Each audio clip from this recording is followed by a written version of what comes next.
अखंड भारत का रहस्य।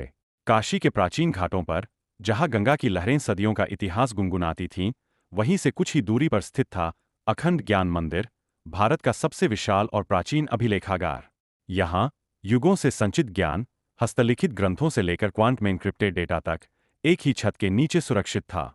आरव, एक युवा और जुनूनी इतिहासकार, इसी मंदिर में अपना जीवन खंगालता था। उसकी आंखें अक्सर उन पन्नों पर ठहर जाती थीं जो भारत के अखंड और अविस्मरणीय इतिहास की गाथा कहते थे। एक ऐसा राष्ट्र जो कभी किसी के अधीन नहीं हुआ, जिसने अपनी सभ्यता और संस्कृति को हजारों वर्षों तक अक्षुण्ण रखा। आज भी आरव एक प्राचीन तालपत्र पर झुका हुआ था, जिस पर अखंड सूत्र नामक एक दुर्लभ ग्रंथ का अंश खुदा हुआ था।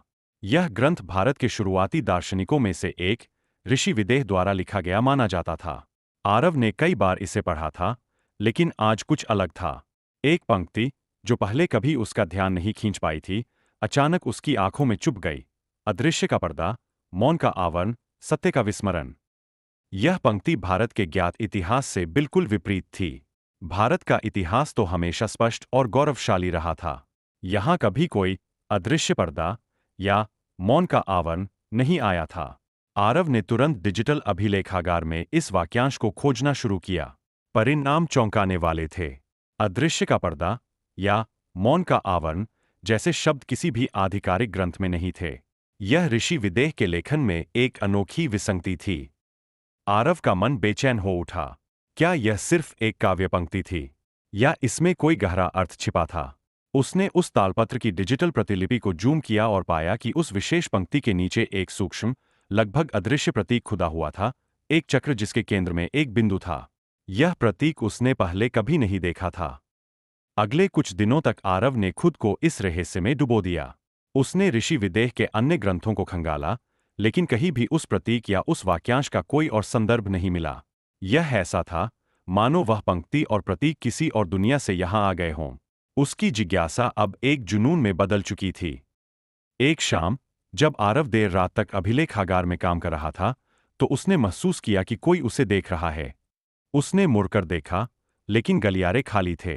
यह सिर्फ उसकी कल्पना हो सकती थी, लेकिन एक अजीब सी ठंडक उसकी रीढ़ में दौड़ गई। अगले दिन उसकी डेस्क पर एक छोटा, बिना पता वाला लिफाफा मिला। अंदर एक पुराना, धुंधला हो चुका नक्शा था, जिस पर काशी के ही एक प्राचीन मंदिर का मार्ग दर्शाया गया था। एक ऐसा मंदिर जो आधिकारिक रिकॉर्ड में लुप्त घोषित किया जा चुका था। नक्शे पर वही रहस्यमयी चक्रबिंदु प्रतीक बना हुआ था। आरव का दिल तेजी से धड़कने लगा। यह चेतावनी थी या निमंत्रण? उसने फैसला किया कि वह इस रहस्य का पीछा करेगा। अगली सुबह वह नक्शे में दर्शाए गए मार्ग पर चल पड़ा। गलियों और संकरी पगडंडियों से होते हुए वह एक पुराने, जीर्ण अशीर्ण मंदिर के खंडहरों तक पहुंचा। मंदिर के मुख्य द्वार पर वही चक्रबिंदु प्रतीक खुदा हुआ था। जैसे ही उसने मंदिर के अंदर कदम रखा, हवा में एक अजीब सी शांति छा गई। अंदर का वातावरण बाहर से बिल्कुल अलग था, शांत, ठंडा और रहस्यमयी। दीवारों पर प्राचीन चित्रलिपि खुदी हुई थी, जिन्हें आरव ने पहले कभी नहीं देखा था। वह उन्हें समझने की कोशिश कर रहा था, तभी एक धीमी, गहरी आवाज ने उसे चौंका दिया। तुम यहां क्यों आए हो, युवा? आरव ने मुड़कर देखा। एक वृद्ध व्यक्ति, जिसकी आंखें ज्ञान और अनुभव से चमक रही थीं, मंदिर के एक कोने से बाहर आया। उसके चेहरे पर गहरी झुर्रियां थीं, लेकिन उसकी चाल में एक अजीब सी दृढ़ता थी। मैं इस प्रतीक का अर्थ जानने आया हूं, आरव ने कहा, लिफाफे से नक्शा निकालते हुए। वृद्ध व्यक्ति ने नक्शे पर एक नजर डाली और एक हल्की मुस्कान दी। यह प्रतीक अदृश्य सत्य के संरक्षक का है। हम वे हैं जो भारत के अखंड इतिहास की रक्षा करते हैं। लेकिन अखंड इतिहास तो सबके सामने है, आरव ने भ्रमित होकर कहा। भारत कभी गुलाम नहीं हुआ, यह हमेशा स्वतंत्र रहा। वृद्ध व्यक्ति ने एक गहरी सांस ली। स्वतंत्रता एक बहुमूल्य चीज है, युवा, और कभी कभी उसे बनाए रखने के लिए कुछ सत्य को अदृश्य रखना पड़ता है। आरव को कुछ समझ नहीं आया। आप क्या कहना चाहते हैं? बैठो, वृद्ध ने कहा, एक पत्थर की बेंच की ओर इशारा करते हुए। मैं तुम्हें एक ऐसी कहानी सुनाऊंगा जो किसी भी इतिहास की किताब में नहीं मिलेगी। वृद्ध व्यक्ति ने अपनी कहानी शुरू की। उसने बताया कि हजारों साल पहले, जब भारत अपनी सभ्यता के शिखर पर था, तब एक भयानक संकट आया था। यह कोई बाहरी आक्रमण नहीं था, बल्कि एक आंतरिक विभाजन था, एक ऐसा वैचारिक मतभेद जिसने देश को पूरी तरह से नष्ट करने की धमकी दी थी। लोग एक दूसरे के खिलाफ खड़े हो गए थे और अराजकता हर जगह फैल गई थी। देश टूटने की कगार पर था, वृद्ध ने कहा।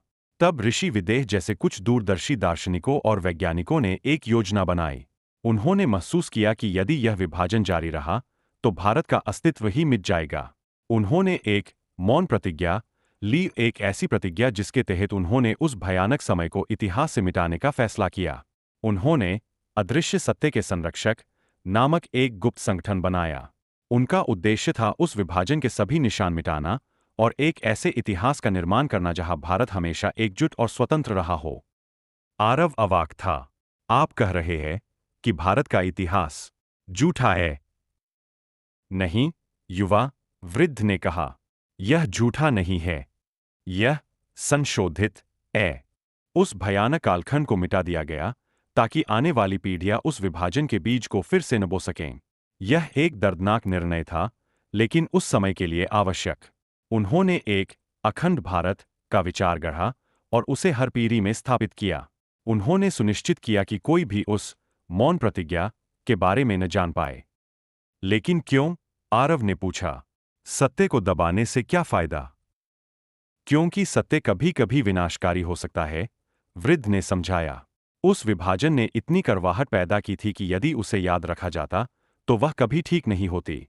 संरक्षक जानते थे कि एक राष्ट्र को एकजुट रखने के लिए कभी कभी एक साझा, गौरवशाली अतीत की आवश्यकता होती है, भले ही उसमें कुछ खाली स्थान हो। आरव का दिमाग घूम रहा था।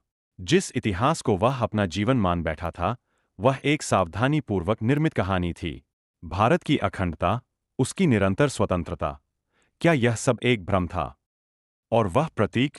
आरव ने पूछा। वह प्रतीक उन कुछ लोगों के लिए एक संकेत था जो सत्य जानते थे, वृद्ध ने कहा। यह एक चेतावनी थी और एक निमंत्रण भी। चेतावनी उन लोगों के लिए जो इसे उजागर करने की कोशिश करते, और निमंत्रण उन लोगों के लिए जो इसे समझने को तैयार थे। आप मुझे यह सब क्यों बता रहे हैं? आरव ने पूछा। वृद्ध व्यक्ति ने आरव की आंखों में देखा।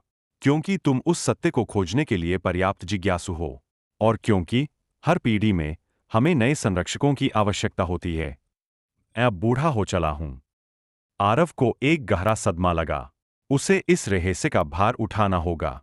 क्या वह इस सत्य को दुनिया के सामने लाएगा, जिससे भारत की वर्तमान शांति भंग हो सकती है?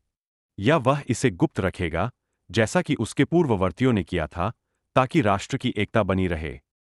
वृद्ध व्यक्ति खड़ा हुआ। निर्णय तुम्हारा है, युवा।